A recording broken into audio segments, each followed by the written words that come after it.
Hey, calm down, calm down. What do you think you're doing? Dancing? Yeah, boy. Oh no. Lovely.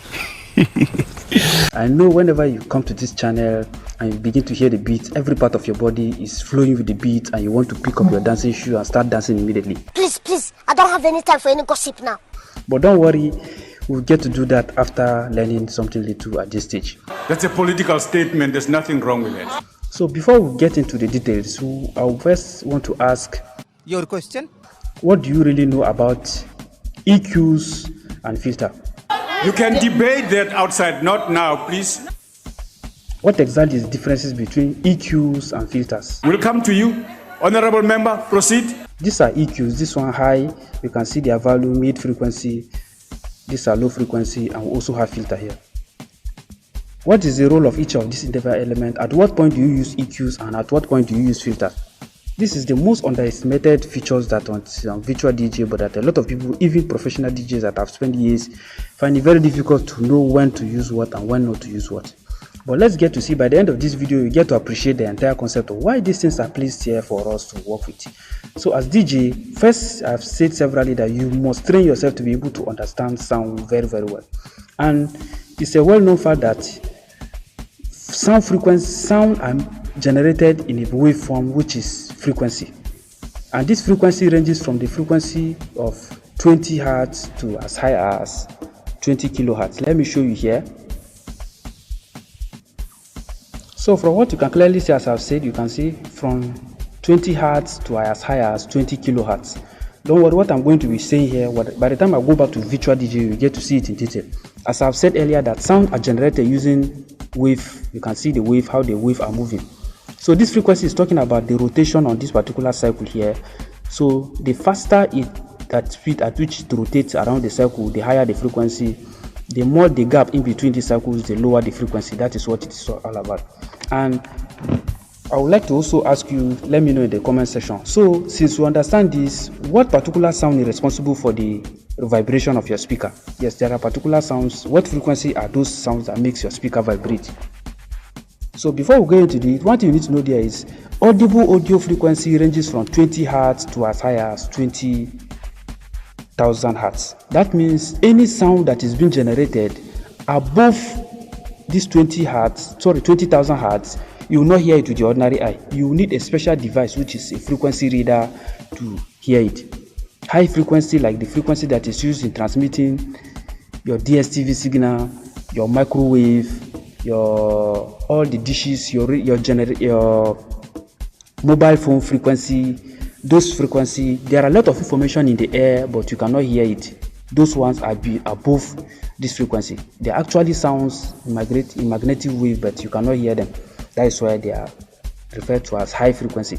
While this one here, any sound below this, you will not even hear it at all. It means there is no sound. You will get to see it in practical by the time I go back to virtual DJ. Let's go back to virtual DJ now again to get to see it in detail. So when I come to this very filter, take note, you will see what will happen. You see it's telling me value below 58 hertz. So it means the sound I'm being generated at this point is below 58 hertz. I'm going to reduce it continuously. You see what will happen. By the time I reduce it to 0, you see it's telling me below 20 hertz. That is below 20 hertz. So you can see. So at this point you can see below 20 hertz. If I should, let me stop this very deck. Let me stop one of the deck now. I'm going to stop this one. You see, you will not hear anything. You can see. Even if I take it back to this very one too.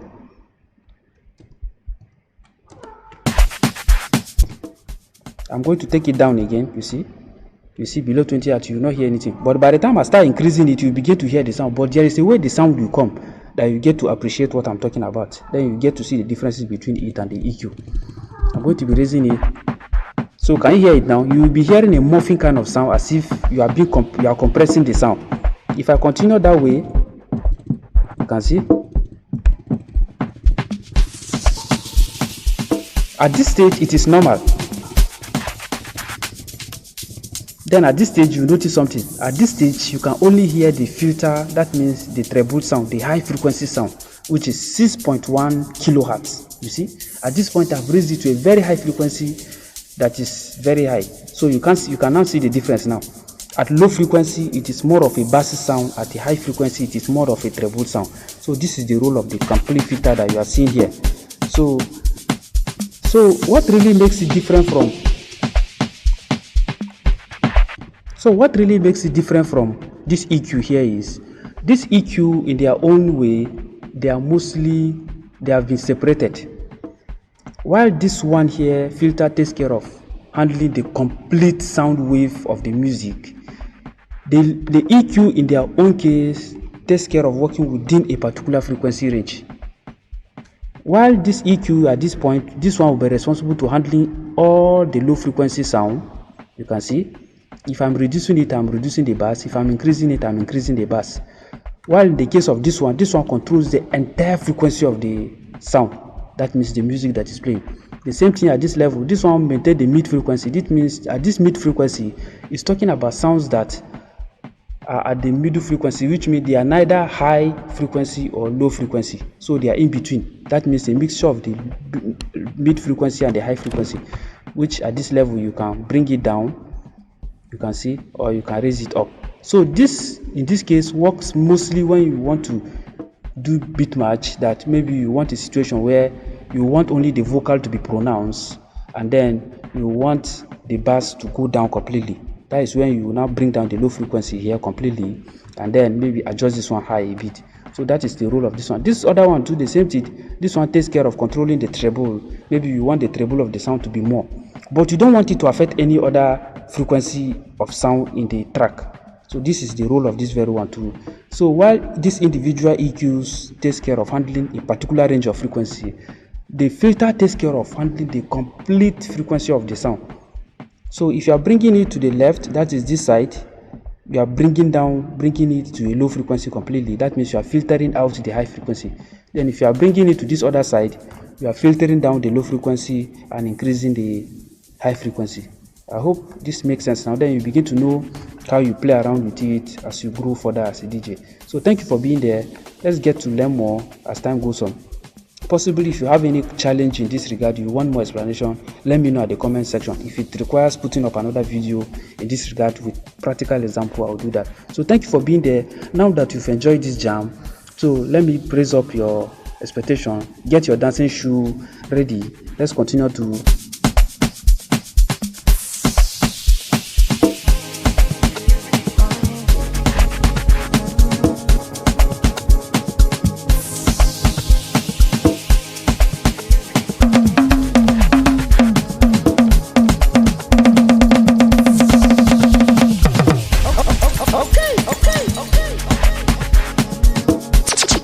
Okay.